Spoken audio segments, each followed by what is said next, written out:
Alright, this is what it looks like when you put it in there. If you put the right amount of glue in the ends, simply putting in the pliers just splits it, which is wonderful. You don't have to put that knife in there. And then you can put it in this end and finish it off. Well, there you go. You got your two halves. You can see the middle loop, that's the belly loop. You can see the channel for the lead to go down. And then you can see your loop, that your attachment loop where you put the string. Now, notice that the front has that channel that goes all the way through it. We're going to come back later and give these lures a nose job. And the nose job is going to be made out of 5-minute epoxy, and what you do is you put, well, once you glue this back together again, you put some masking tape. First of all, you put the 5-minute epoxy inside, and then you put a piece of masking tape around the front to make a bit of a mold, and then you fill it in. And you always make it too big, of course, and then you grind it down. So it makes a beautiful hard point, so when you bump something with the lure, it just doesn't, you know, the soft pine would kind of, and the epoxy covering would just kind of dent, which would look kind of bad. So it's going to have a very, very hard nose. So now that we've got the two halves split, I've identified here an area on the one side, and we're going to carve that out. And then we're going to put in some lead weights in the form of shotgun shell shot, and try and make these two sides even. The hook will run better in the water if everything is symmetrical. But the question is, what weight are we targeting? So we're going to have a little math lesson here. So say that I've measured the original lure and it weighs 300 grams. So that's not a bad target weight, but I decided I want to have 400 grams. So 400 grams is 200 grams per side. And now we have this thing I call delta. Delta is the inaccuracy when you weigh your half side full of shot. So if I was to make it 200 grams with the lead shot, it would actually come up to 230. So what I really need to do is I need to make each side an actual per side weight of 170 grams. Will this be absolutely accurate?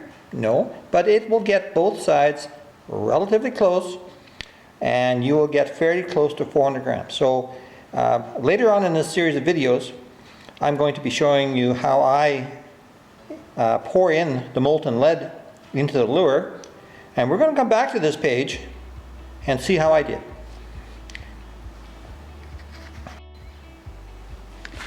Just prior to trying to dig this wood out of this one side here, I always wet my stone and sharpen up my little gouge.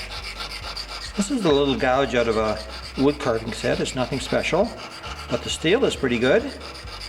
And when you're gouging this wood out, you need to have a very wicked sharp chisel, because it just makes the job a whole lot easier. Alright, there we go. So when I start this project out, this digging out, most often I'll mark the area like you see in red here, and I'll start working along the sides like this. I'll mark out, that's about the size of the lure on the edges that you need to use the glue on. Anything smaller than that, the glue may not work that well. So both sides, upper and bottom, I chisel out the boundaries as best I can.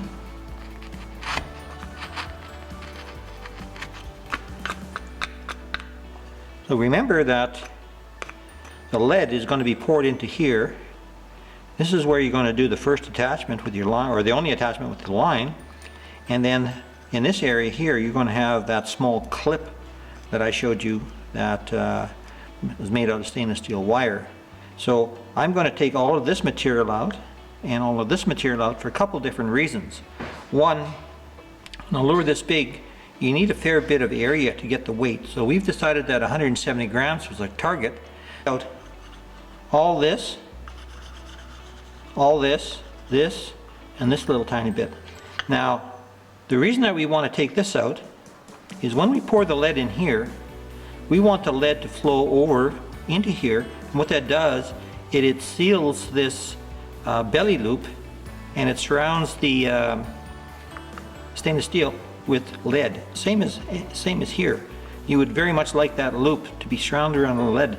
That really holds the loop very well, and the only way that that's going to break out is if the fish breaks the whole lure in half. So that is a great way to attach your loops to this stainless steel wire, is having that lead keep it all together. It's kind of like a glue. Okay, so I'm going to do a little bit more. I suspect that watching me gouge this thing out is probably not the most fascinating watching, so I'll do a little bit though, just so you kind of get the idea.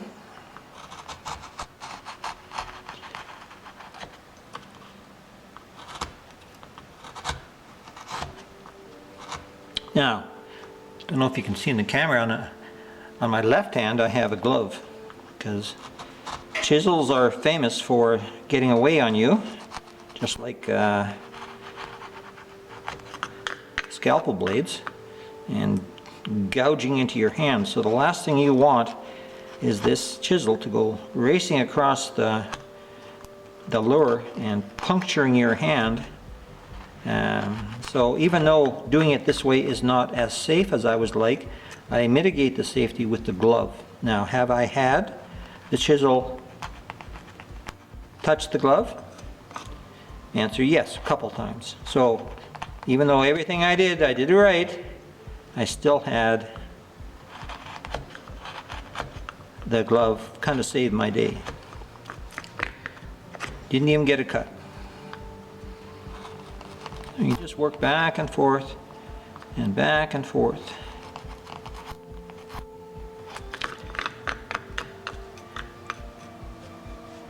And after you've done all of this, you get something like this. Now, this is now in a situation where you have to weigh it, because the two sides have to be very, very close. And when you bring in your lead shot,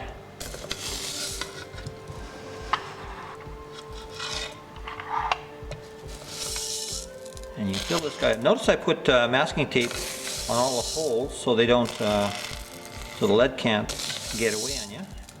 And I make sure to overfill this with lead.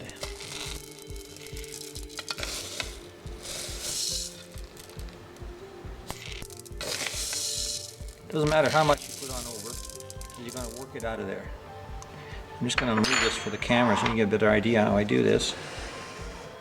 So now I take the spoon and I try to level it all up, and you'll see that the lead kind of gets freed up, gets pushed out, and then you can tilt this after the lure and a fair bit will run off. Now what you're trying to do here is be consistent between sides.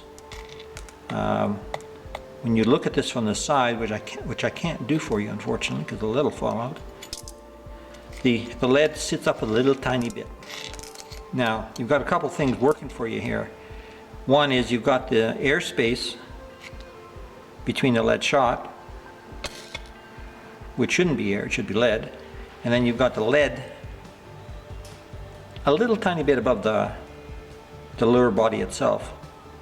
So that's where that delta comes in that I was talking about on my previous calculation. And what I have found is about 30 grams. I'm measuring it now, and I'm in error by 30 grams.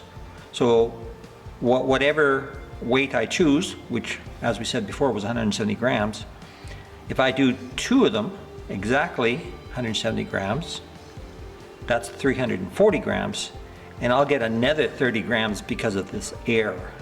So let's weigh this guy and see what he weighs.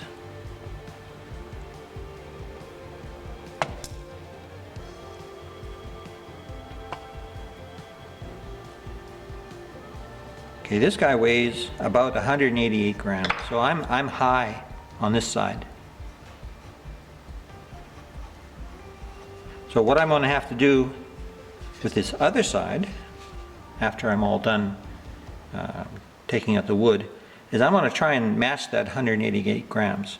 Now, because of the inaccuracy of how the lead sits in the lure, and there's all kinds of inaccuracies, I want to get within 4 or 5 grams, and that'll mean the two sides are quite equal.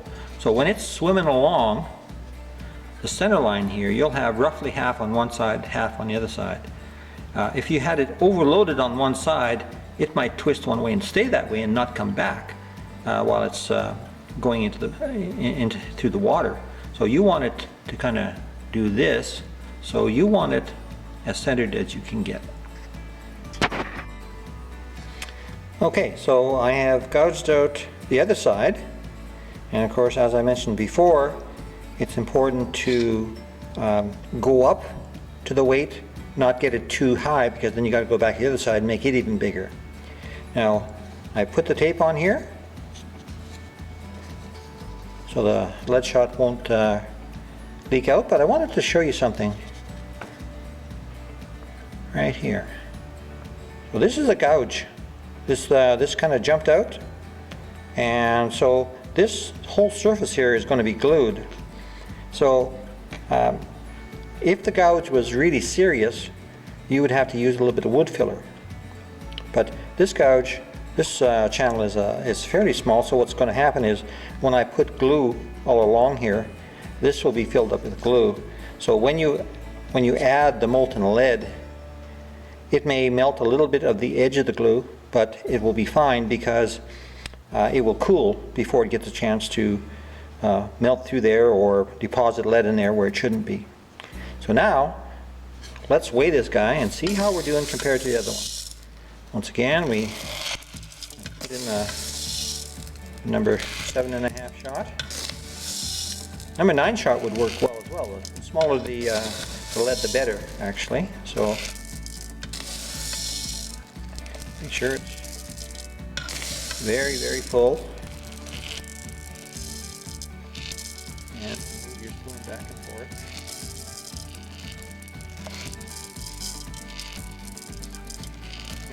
And after you've done this a few times, it will get easier because there's a certain feel to the lead when it comes to a certain compactness. Okay, so let's turn on the scale and weigh this guy.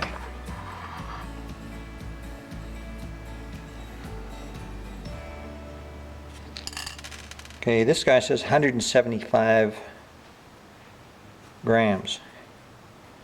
So compared to the other one, we still got, oh, maybe 5 or 6, maybe even 8 grams to add.